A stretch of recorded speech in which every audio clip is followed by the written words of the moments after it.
Tornem a estar aquí a Emergint, píndoles de psicologia, i parlarem d'un tema que a vegades pot generar molt conflicte dins d'una relació de parella. Quan un dels dos vol tenir fills i l'altre no. Jo parlo d'aquestes situacions com situacions de mar o muntanya, on realment el que es vol és molt contrari. I sí que és cert que ens hem trobat a vegades a consulta en parelles que entren en conflicte perquè un dels dos membres dins del seu projecte vital hi ha la maternitat o la paternitat i en canvi en l'altre, en el seu projecte vital, hi ha el fet de no ser mare o no ser pare, d'acord? Jo en dic mar i muntanya per això, perquè semblen coses que un està aquí dalt, l'altre està aquí baix i que a vegades trobar el punt intermig és molt complicat.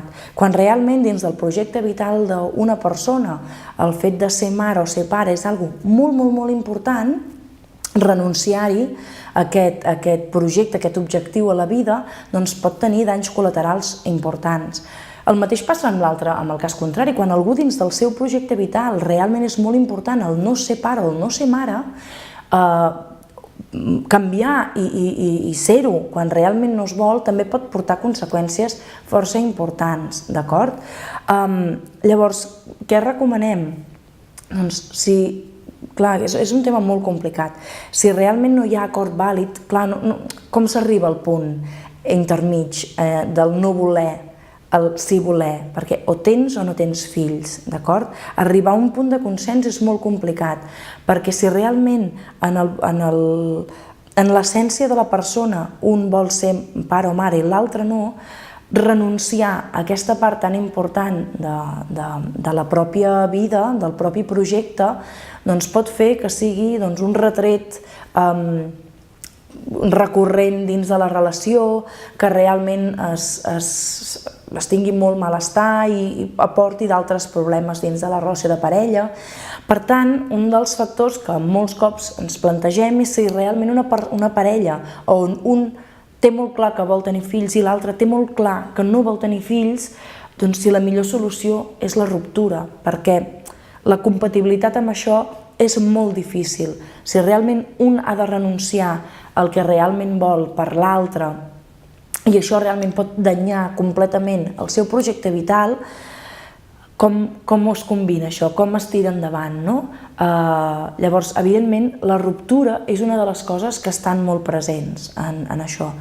Evidentment és una cosa que ha de decidir la parella, però s'ha de pensar més enllà i els danys col·laterals que pot tenir una relació. El fet de ser mare o ser pare ha de ser una decisió lliure perquè un realment ho senti així, no ha de ser res obligat o que sents que prens aquesta decisió perquè si no perds a la teva parella.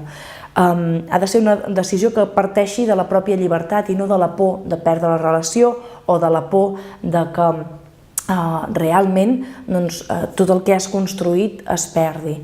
No està mai de més parlar-ne, potser no cal el primer dia de tenir parella, per no espantar-la, però sí que potser és un tema que és important que surti quan la relació s'està estabilitzant i s'està establint, perquè si es porten, no sé, 3 anys de relació, no s'ha parlat mai del tema fills i al cap de 3 anys de cop i volta un diu que vol tenir fills i l'altre no, aquí realment s'entra en una crisi molt important, d'acord? Per tant, és important tenir clar quin és el propi projecte vital, quin és el projecte vital de l'altre i com menys renúncia s'hagi de fer per construir un projecte conjunt, molt millor, més saludable serà la relació, d'acord? Moltes gràcies.